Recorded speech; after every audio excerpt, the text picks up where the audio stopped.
Welcome to the NHC GOP podcast. I'm Rule Sample. I'm very, very happy to be joined by the candidate for Wilmington Mayor, Mr. Billy Craig. How you doing? And over there in the far right corner, as he usually is, the chair of the New Hanover County Republican Party, John Hinnant. Good morning. Good afternoon, Mr. Chair. Good afternoon, Rule. Thank you. This is beginning our candidate series for the 2025 municipal elections, and we're excited. Our first Republican candidate for mayor in close to 30 years. So close to 30 years. Yep. And so we're excited about it. And so, Billy, why don't you start by just introducing yourself? I know you're a Wilmington native. I'm fourth generation Wilmingtonian. I grew up down off of Masonboro Loop Road. I went to high school at Hoggard. Went to school at Cape Fear Community College.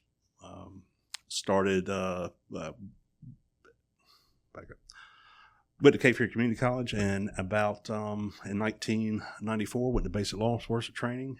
Started working for the Wilmington Police Department in January of 95. Did 30 years with the Wilmington Police Department and retired 2 years ago. Okay. I'm married and got two girls, 18 and 20. And you had a grandfather who was in public service? So my grandfather actually had been on city council, I think it was in the 50s.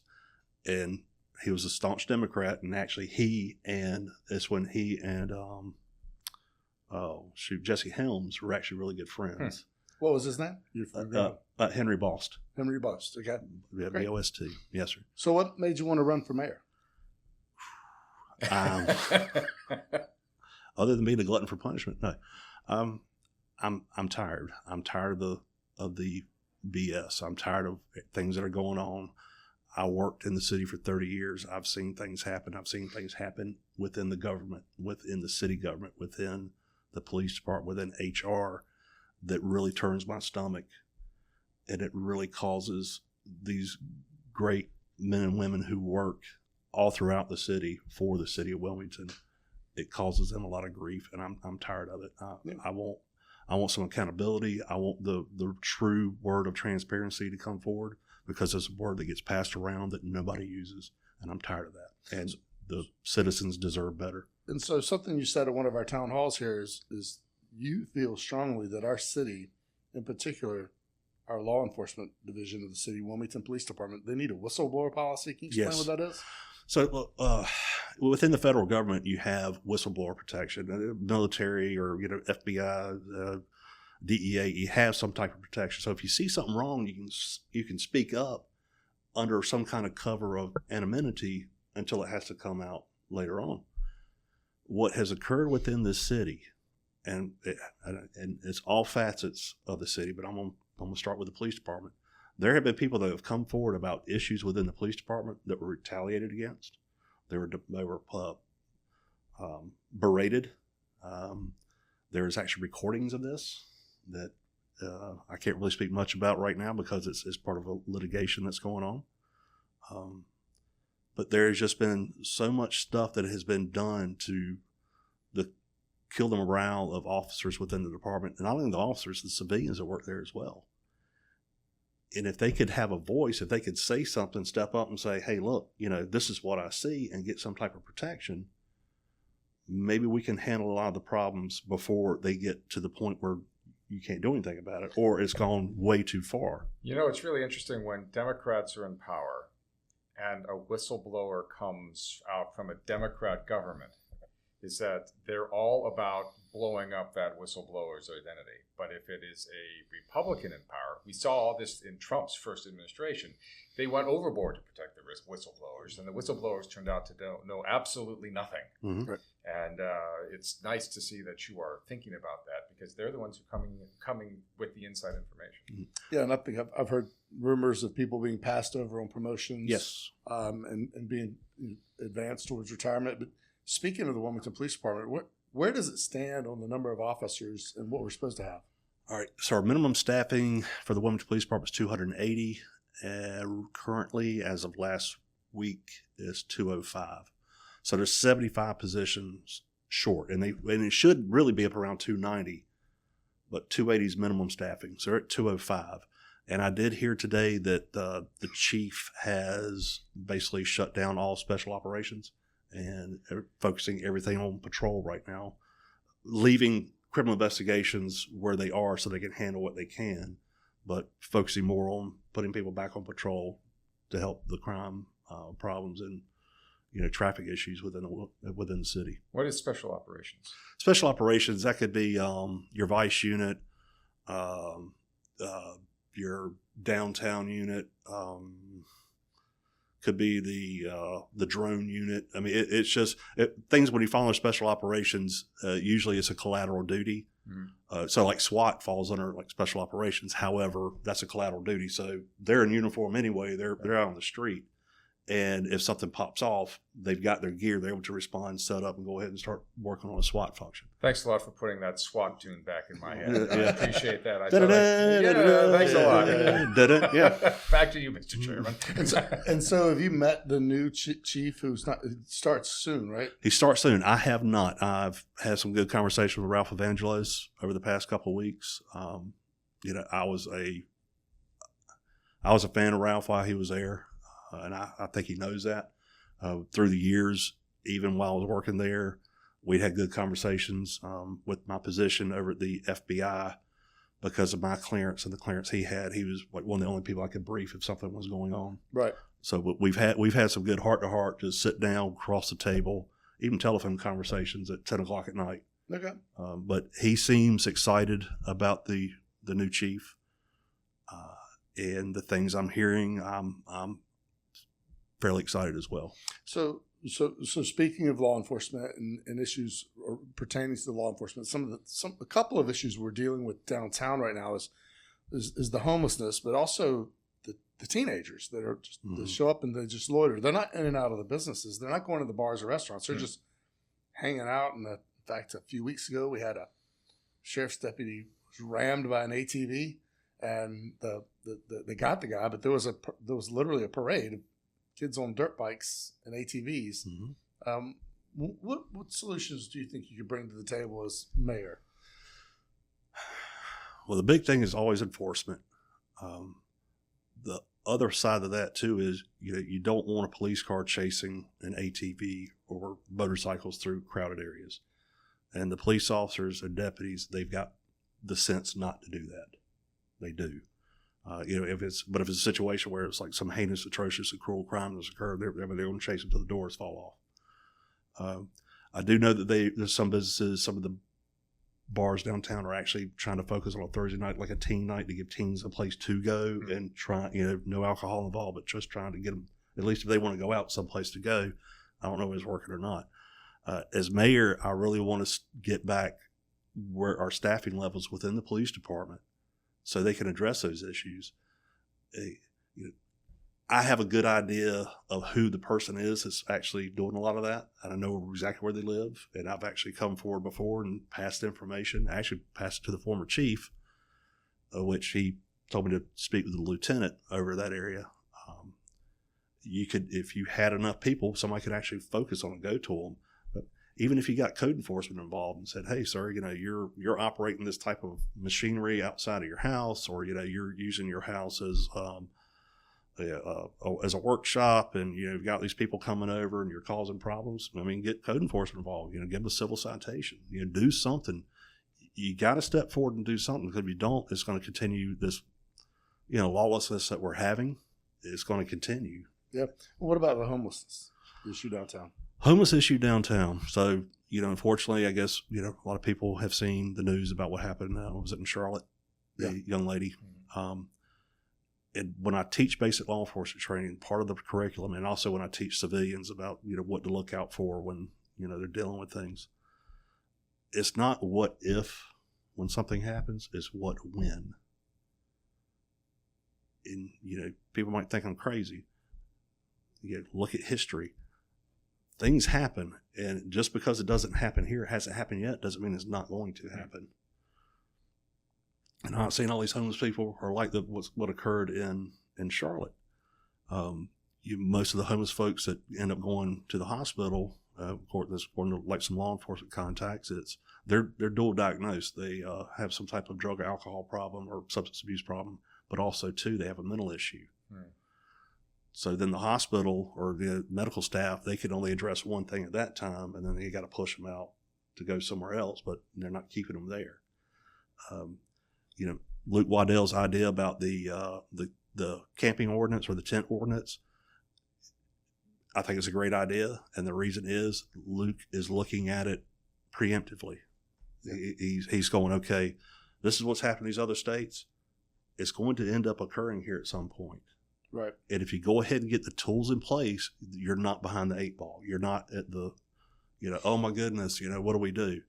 And I think there's a lot of misconceptions with folks saying that, well, all the cops are going to do, they're going to harass them and arrest them. There's not a magistrate in town or a magistrate anywhere statewide that I think would hold a person under bond for that. Right. Because the jails can't bring people in for, simple crime, but for certain crimes, because they gotta reserve the jail for people that are out there dealing drugs, and people are dying, or they're shooting, or they're robbing, or they're breaking in.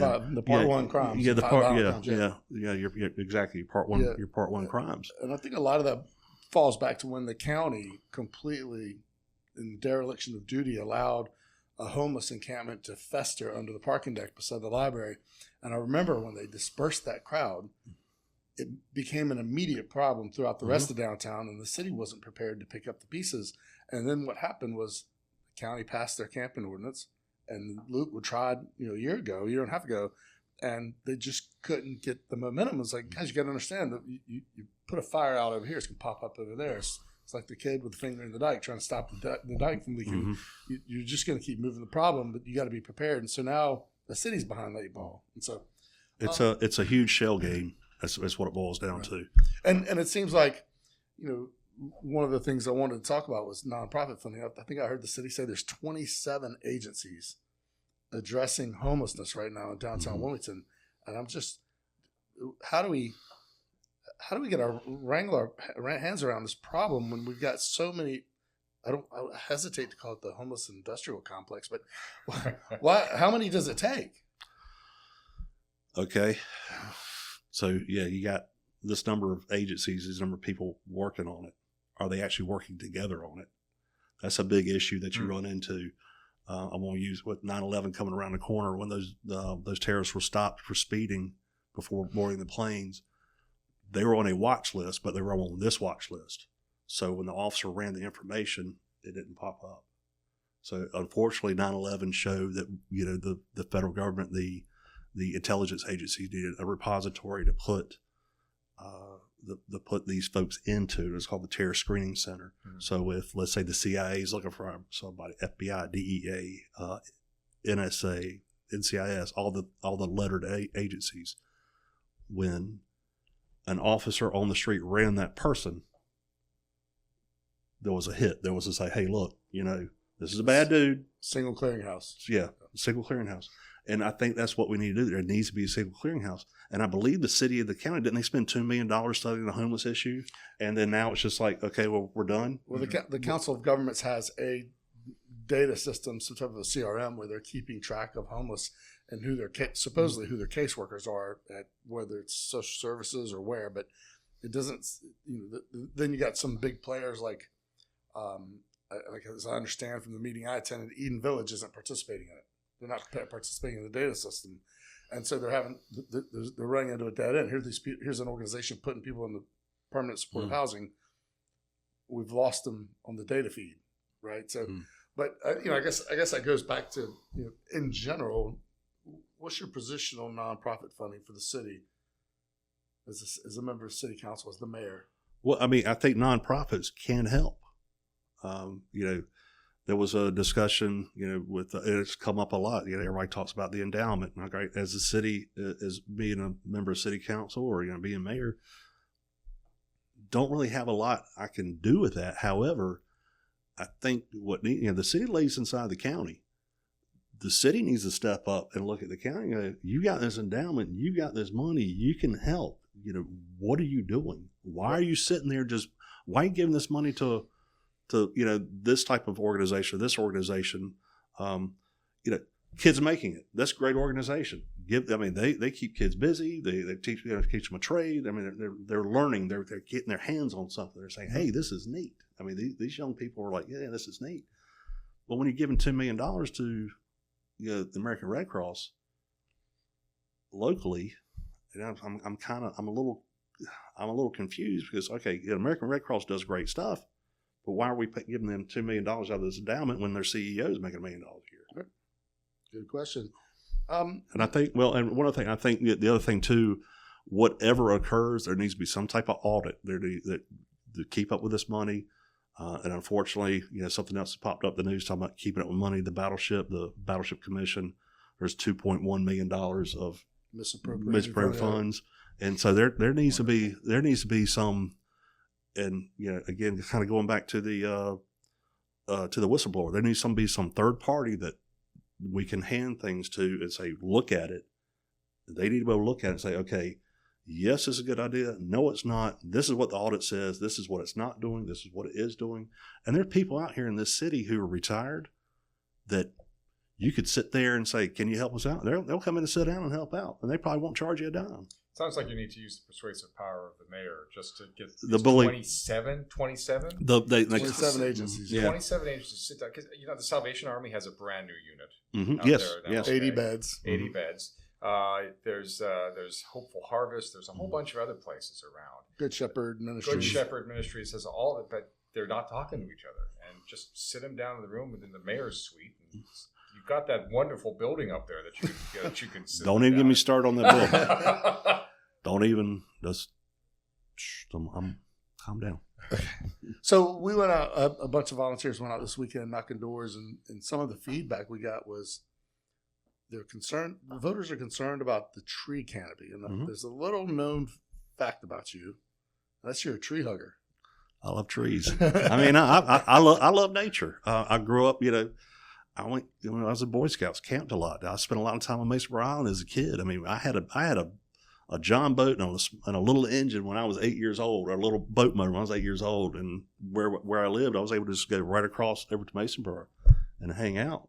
And, it's, I mean, and I do joke around that. I joke about that. I was a hippie in my former life, and I don't have a problem with hippies, but I'm just saying there's things here to enjoy. And if you keep cutting things down, and I guess some of the zoning says, okay, if you cut this many trees down, this is what you have to plant. Well, but what are they planting? Right. You're planting a crepe myrtle. Great. Well, you took down 3 oak trees. So where's the trade-off here? And a lot of people don't realize that when they updated the Land Development Code in 2020, some of the projects that have been developed since 2020 were approved prior to the new code. But the new code protects our legacy trees, and so you'll see that as on new projects moving forward. You'll see significant oaks are being protected and preserved, and you'll see the tree canopy protection zones around them. And and the other thing too is like some of these folks that they have this property, they want to sell it to a developer. I think they need to understand they can actually sit there and tell that developer, okay, I'm selling this land to you, but let's put this in the deed. I mean, my family, we need to be able to go out here and look, and when they say they want to cut this down, they need to be able to say, no, you're not cutting that down. They can still have some type of control. Yeah, with a deed restriction. Yeah, but I mean, they can still have some type of control, and I think if people realize that they can actually tell the developer you're not allowing me to go in here and tear everything down. I think that might work a little bit better too. Yeah. So speaking of trees, that kind of lends into land use, growth, development. From your perspective, how do you see what the city's been doing from approving some of the rezonings?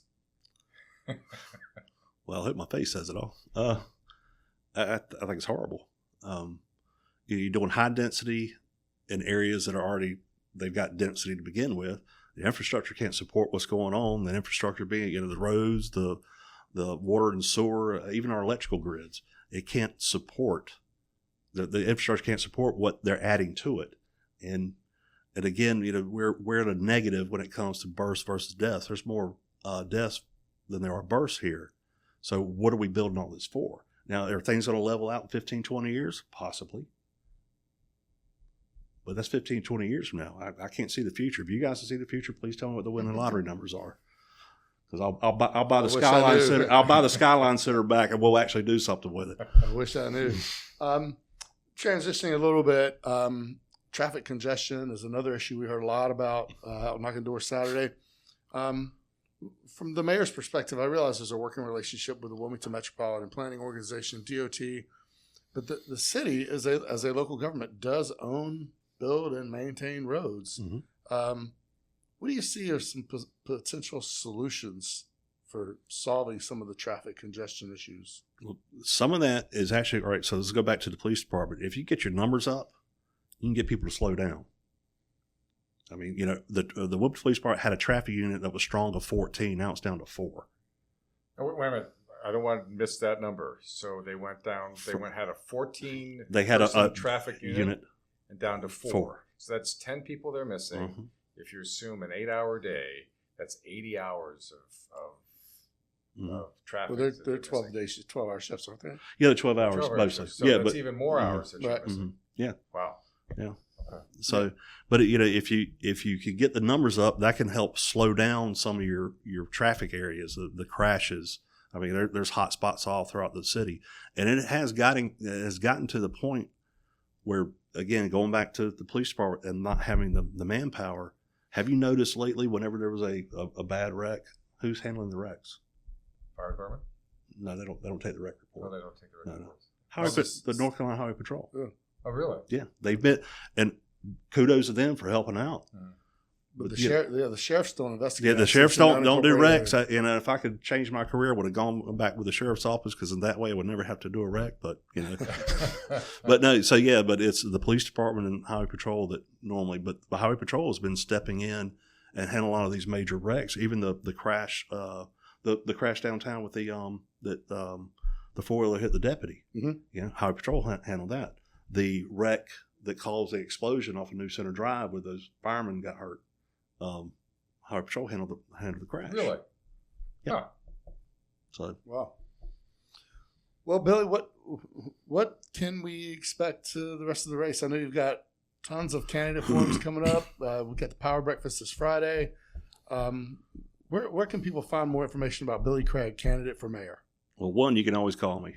I was on call from 1998 until I retired, so you know my phone rang at 3 o'clock in the morning. Don't call me at 3 o'clock in the morning, but you know I'm used to getting calls.